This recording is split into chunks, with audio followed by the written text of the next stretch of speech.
അവശേഷിക്കുന്ന നിലയുടെ ഭാഗങ്ങളാണിപ്പോൾ. ഈ ഭാഗങ്ങളിൽ അച്ചുവേട്ടന് എന്തെങ്കിലും പഴയകാല സ്മരണകൾ? ഇവിടെ മെയിൻ റിവർ ആ പുഴ വറ്റും ഏപ്രിൽ മെയ് മാസത്തിൽ. അപ്പോൾ ഞങ്ങൾക്ക് കുളിക്കാൻ ഇവിടെ വരണം. അപ്പോൾ ഇതിലൊരുവിധം നല്ല ഇവിടെ 1-2 കയങ്ങളുണ്ട്.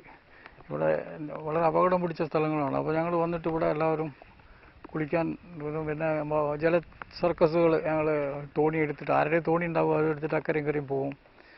പിന്നെ നീന്തി, പിന്നെ മുങ്ങാങ്കുളി ഇടാന്ന് പറയും, അടിയിൽ കൂടെ പോയിട്ട് കൈ കുത്തി നടക്കും, കാല് മാത്രം അങ്ങനെ മേപ്പെട്ട്. ഇത്തരം പണികളൊക്കെ ചെയ്യാൻ, അതും ഈ വേനൽക്കാല അവധിയാണല്ലോ, സ്കൂളൊക്കെ വിട്ട്. അപ്പോൾ എനിക്ക് ഏറ്റവും അധികം കളിക്കാൻ അവസരം കിട്ടിയിട്ടുള്ളത് ഈ പുഴയിലാണ്.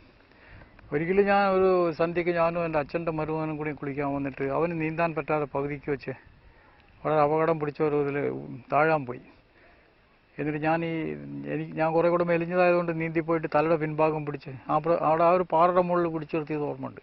അത് വലിയ ദൂരമൊന്നുമില്ല, പക്ഷേ പുള്ളിക്ക് നീന്താൻ പറ്റാതെ ആയിപ്പോയി. താഴെ ഒരു 4-5 ആഴമുണ്ട്. നമ്മൾ നിലം തൊടാൻ പറ്റില്ല, അത്ര ആഴമുള്ള സ്ഥലങ്ങളുണ്ട് ഇവിടെ.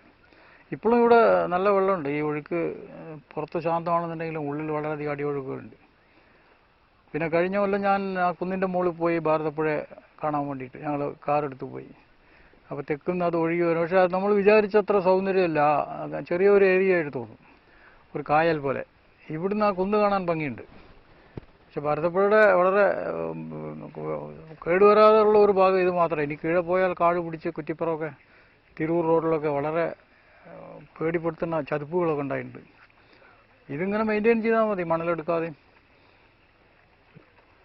അതുകൊണ്ട് ഇവിടെ വരുമ്പോൾ വീണ്ടും ഒരു സന്തോഷം തോന്നും അവസ്ഥയിൽ. അന്ന് ഞങ്ങളെല്ലാവരും കൂടല്ലൂരുള്ളൊരു ഒരുവിധം വീട്ടിൽ കുളിക്കാത്തവരൊക്കെ ഇവിടെ വന്ന്, അന്ന് MT ഒക്കെ ഇവിടെ വന്ന് കുളിക്കാൻ വന്നിരിക്കണത് ഞാൻ കണ്ടിട്ടുണ്ട്. വിക്ടോറിയ കോളേജിൽ പഠിക്കുന്ന അന്ന് ഞാൻ വളരെ ചെറുപ്പം 6 വയസ്സൊക്കെ ഉണ്ടാവുള്ളൂ. പക്ഷെ എനിക്ക് ഓർമ്മ ഉണ്ടാവും.